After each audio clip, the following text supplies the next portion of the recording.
All right. Hey, this is Zach. I'm getting a lot of questions about growing an agency. I've been getting a lot of questions about certain parts of it. And I've also been getting a lot of people that I don't think truly understand what an agency is meant to do and what it should look like. So today, we're going to go high level, kind of, what is an agency?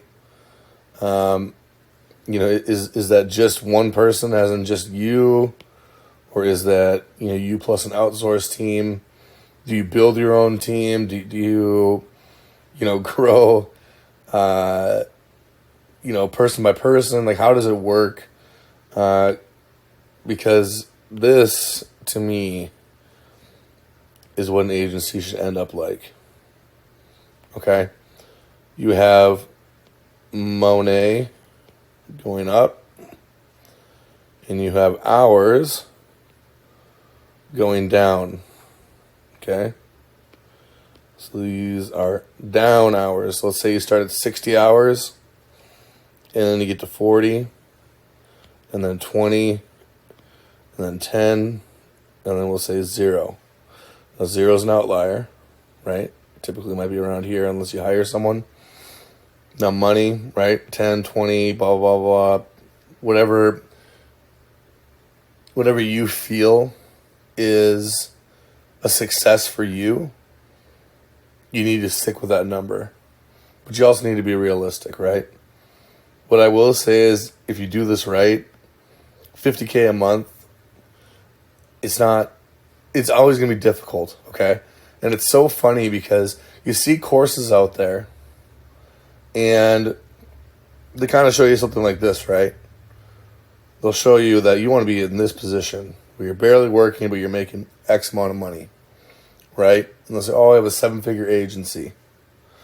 And then you get it, and they say an agency is basically this.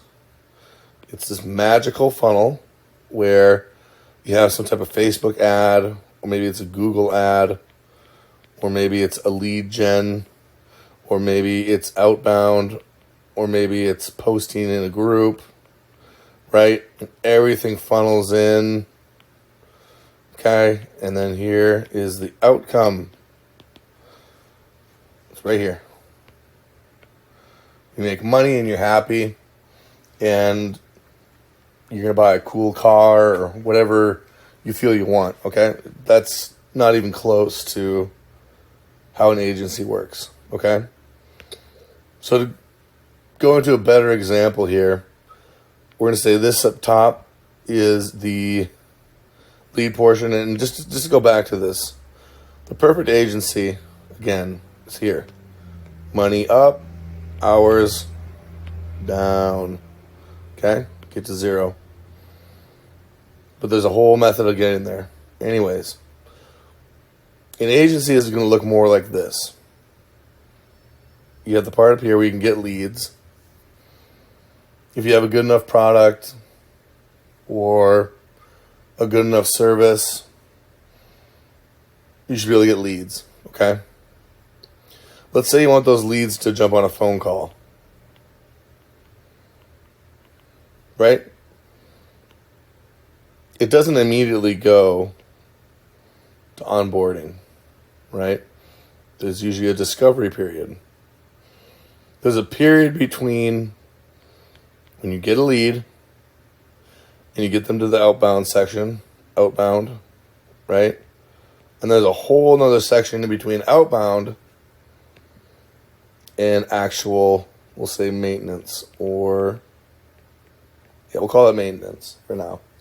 So you start at the top here, you bring them in on a phone call, you had them fill out a form that said all this information. They actually signed up for the time. This period here sucks about, I'd say, 40% of the time, if not more. Right? This part here sucks as well. Okay? I'm going to go through this. So this section over here is, I'm going to call it the service, right? the service agency.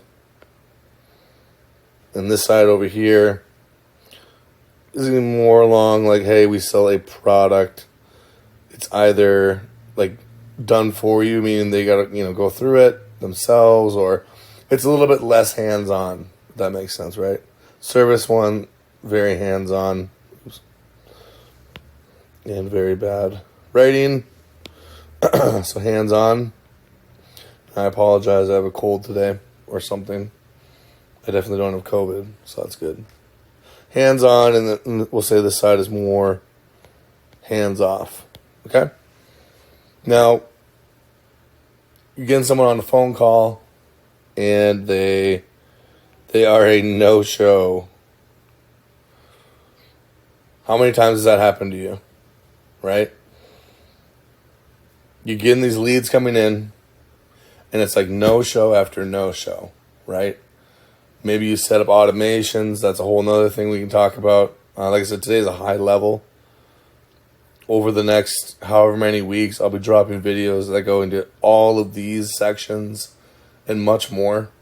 So you know exactly what to do. But this no-show part, I promise you, it'll kill you. Especially when you're starting an agency, or you already have an agency going.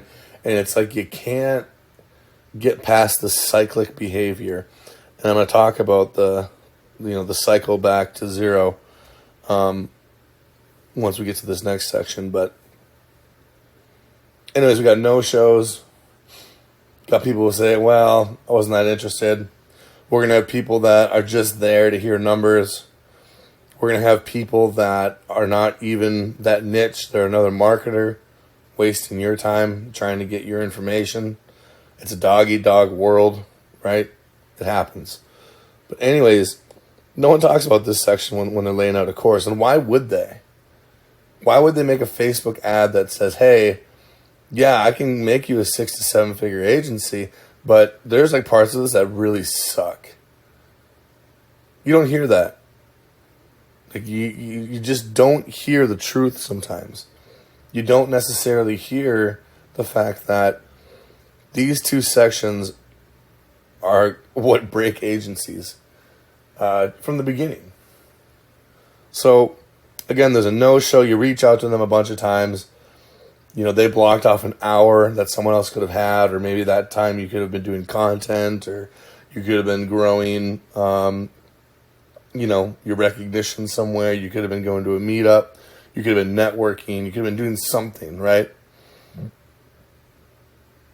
It's lost now, okay? And it sucks because this happens all the time, okay? But anyways, to get someone an outbound, okay, fine. Let's say you have a good phone call now, right? Great phone call. Everyone seems happy. You told them the price, and they said, oh, yeah, that sounds good. Hey, I just sent you a link. Like, well, I got to talk about this with my wife, or, hey, I got to talk about this with my husband, or, hey, I got to, bring this up to the, this business meeting, or this partner, or this and that. And then you try to bring them back in, right? And everyone says, oh, yeah, I got this great closing method. It's like, no, like that just doesn't work as much anymore because they've heard that so many times, right?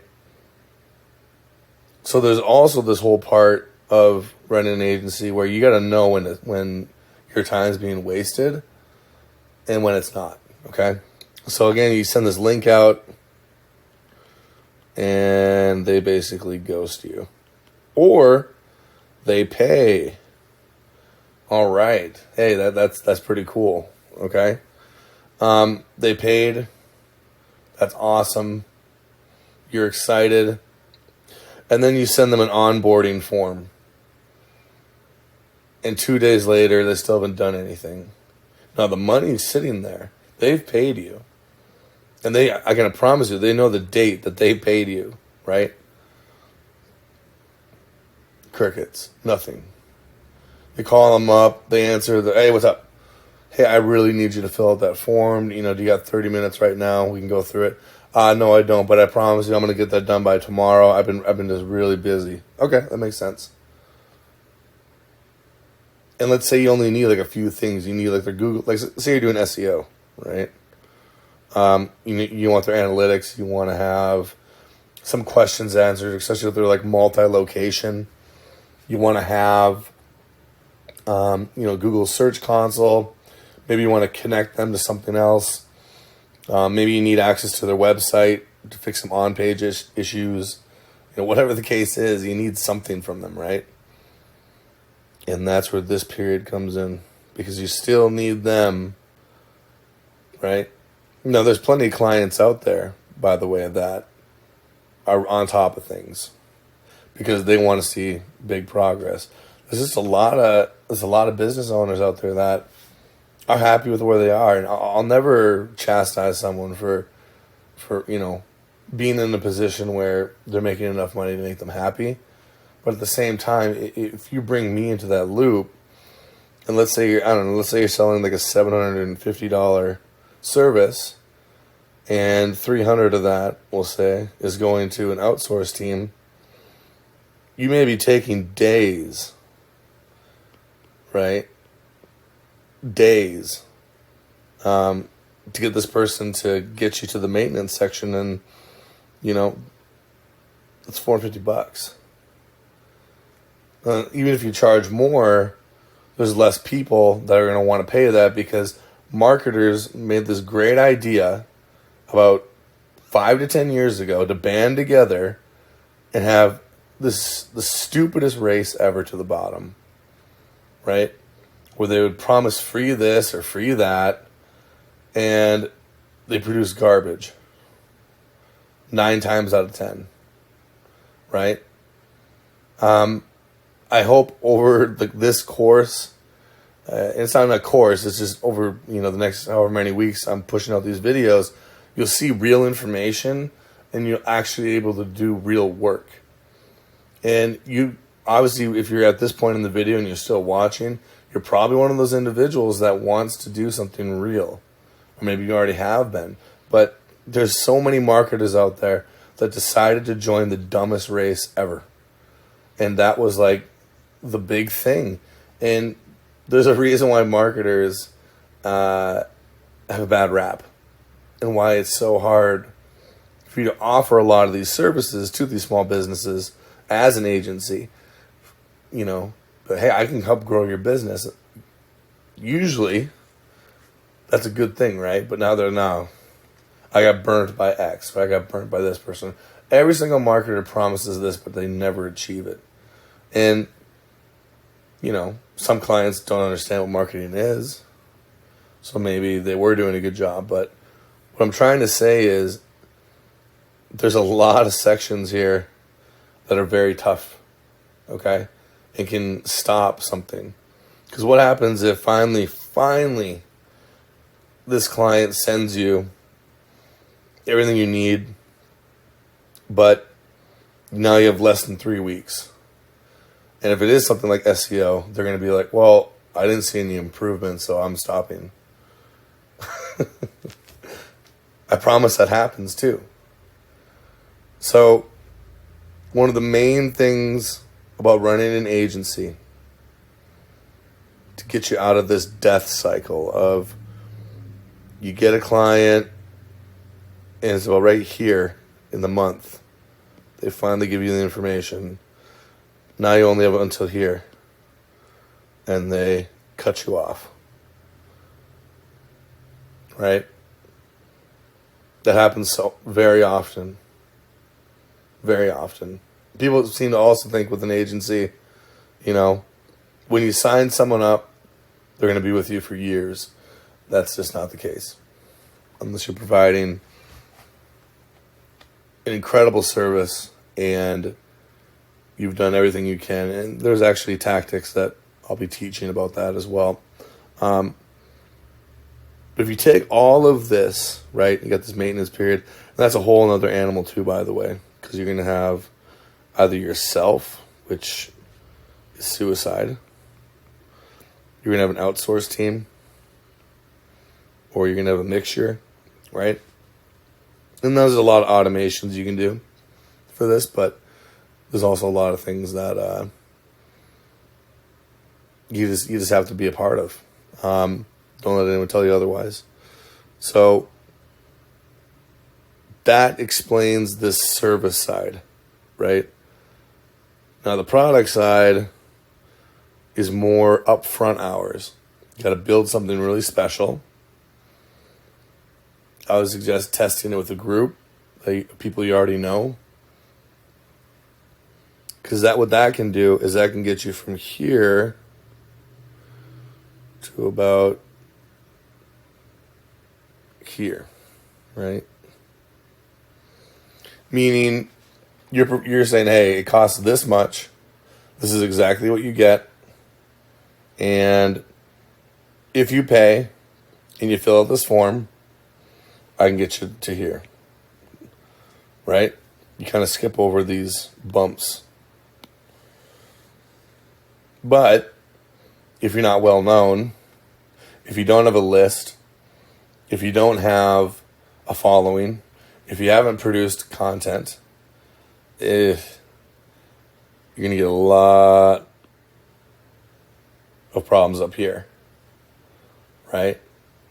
And you may have to change things. You may have to change your price. You may need to have, work on your guarantee. Make sure it's really solid. Make sure you can talk about actual results. And that's a problem when you're first starting out. It's hard to do that. So to me, a product can be something off of a service, right?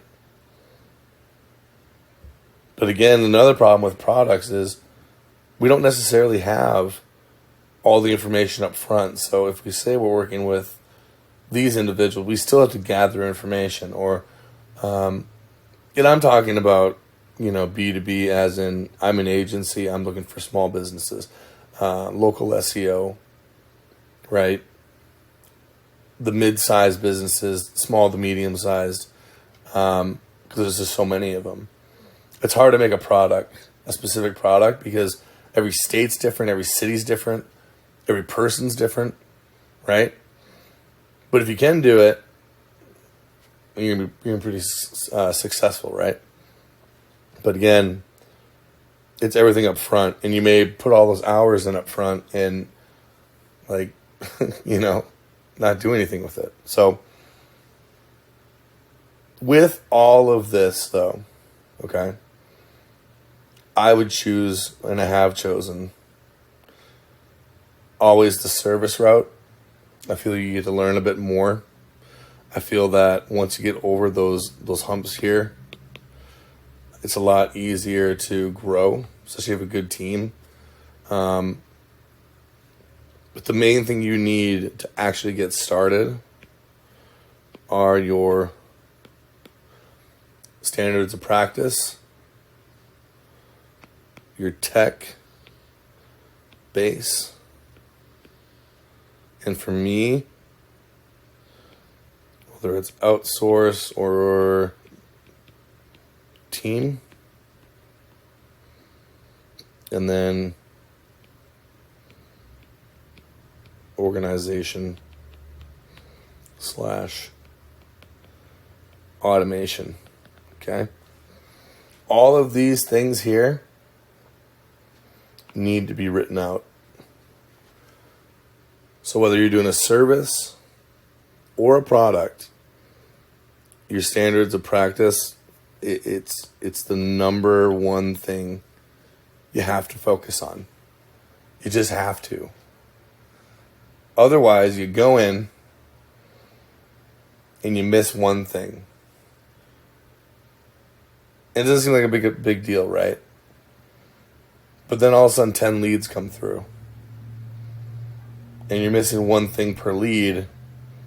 When you could have been closing more, you closed 2. But it was extra work because you hadn't gotten your tech base down. Or you hadn't written out your SOP for your outsource team, whoever their project manager is. Right? You don't want to be talking to 10 different people on a team. You want to be talking to one person. And that person better know how you operate. So not only can you make their lives easier, right? They're doing the work, but make your life easier. All you got to do is have a standard of practice where when that form comes through, they're getting the email as well, and you're just asking them for a verification that they received it and that they're working on it. Or let's say it goes into a text system, right? I want to make sure that person saw that, so they should leave a note. I should be able to see it moved over to working on. I should, whatever the case might be. And we're organized and we're automated in a way where, let's say we have a meeting every other day. I know exactly what time it is. There's no, oh, hey, I can't make that meeting, right? We know when it is. We set it. Our automation, again, from the lead all the way through to maintenance, is set up as much as we can so there's less hands on it, right? Less worry. We just know that there's checks and balances throughout the entire process, okay? So with that, an agency, again, I hate to tell you, but it's just not like this. You're going to have a lot of this, some of this, negative money, positive.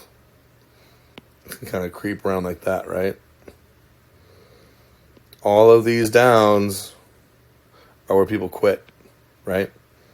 Again, on that perfect graph we talked about, that's it. Typically it goes like this. Or it'll actually just go off the graph for a while, and then above, and then up top, right? You have more hours, and then if you put the work in, you start to make that first money, and then it can go up as you start adding pieces to keep you going, right? And then obviously in this section here, we're trying to make sure everything is dialed in case you want to sell your agency. By the way, to be able to sell an agency, you need to be at like 0 hours, okay? You need to have a structure set up where it's you at the top. I'll make it half and half. So we got a dude and a girl and whatever else you want to be. And then we're going to have, a person here, PM. This individual is someone we're going to hire. Have someone that's in your country and works in your time zone, by the way. It's very important. And this is someone you're going to pay that extra money so they're motivated to basically grow your business, right? Underneath them, let's say you have the tech side and you outsourced it. And then you have the, let's say you have an SEO team. They're over here. I don't need to worry then about this person. Well, I need to worry about them, but they came through trial and error. And you're going to go through that too, by the way. And I'll teach that as well. Okay? They have a team, they're doing well or they're doing poor. You got to stay on top of that, right? And then there's like a dev team. And again, they're going to do good or poor, right? Now, the one thing that I think people assume when and I've seen this before, and it drives me crazy. People outsource to India or the Philippines or wherever it is. And they treat these individuals like they're actually down here. Okay? Don't do that. You have to, and this is another thing that I will be teaching is how to make sure that they know that the work they're doing is either good or bad, right? Obviously, you want to work with people that can take constructive criticism, right? And you also need to know how much work they can actually do, okay? And that involves communication, especially with, these project managers here, okay? You want to make sure that you don't send out your first list of tasks and it's just insane. Because they're probably going to say, yeah, I can do that. And then they'll get into it and they won't know. I mean, I've seen this happen before. They won't know how to say properly, like, hey, this is too much work. I've had a few that do, and those are the ones that I want to work with. But, you have to have real conversations. You can't just use them as a tool. And that drives me crazy. I've seen that happen so many times. So your main focus here is, how can I talk on an even level with these individuals to make sure that I can get to where I want to be with my business, but also allow them the ability to work for you, not just for a few months, but, years. Another thing is buying them courses. I usually do this every 3 months, buy them a course on, something new that happened, or a new way to do SEO, or, send them a checklist that's updated with the newest algorithm, or whatever it might be. Usually they're going to be on top of it as well, but the goal is like, hey, let's build this together, right? And make sure that they're a part of your system, not just a part of, your workshop, right? You will have some of the best workers that are able to allow you, in the end, to save money. And then, they're getting their needs met. Long gone are the days of paying someone $2 an hour, by the way, or 3 or 4 or 5 for a lot of these dev jobs and SEO jobs. I mean, you gotta pay a little bit higher to get people motivated. So that's a whole nother thing, talking about outsourcing and how to work with these individuals, how to grow with these individuals, and just don't treat them like an extra marketing tool or a part of the engine, right? Treat them as a part of your entire agency. So that's very important. So I hope you got a good idea today of what an agency, like the steps to it, where the main problems are going to be, and we'll be going over, as I keep uploading videos, keep asking questions, right? Or, leave, comments on what you'd like to learn about next. Like I said, my focus is on more like local, right? So we're talking like SEO. We're talking anything Google related, Facebook related, lead gen related. We can talk about outsourcing, growing your agency, all those things. And obviously all of these have, a bunch of stuff.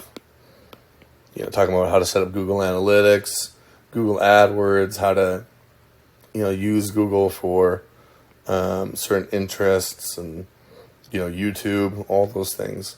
Lead gen obviously has a bunch of additions we can talk about. Outsourcing, it's a whole nother world for sure. Not only about working with people, but leading by example, being a leader, growing at the right time, all those things. And also, certain things like even money issues, right? When to actually start spending money on your business, when to not. Your SEO obviously has a whole bunch of stuff to talk about. So local businesses, and some of them may have, multiple locations, is the main focus of, the service side of this agency. And there are a few products that you can deliver to these individuals, whether it's going to be a small sale or a large one. I'll show you how to build those as well. So I hope you enjoyed this. Make sure you keep following, and like I said, there's going to be new videos, and these videos aren't going to be fluff. They're not going to be high level.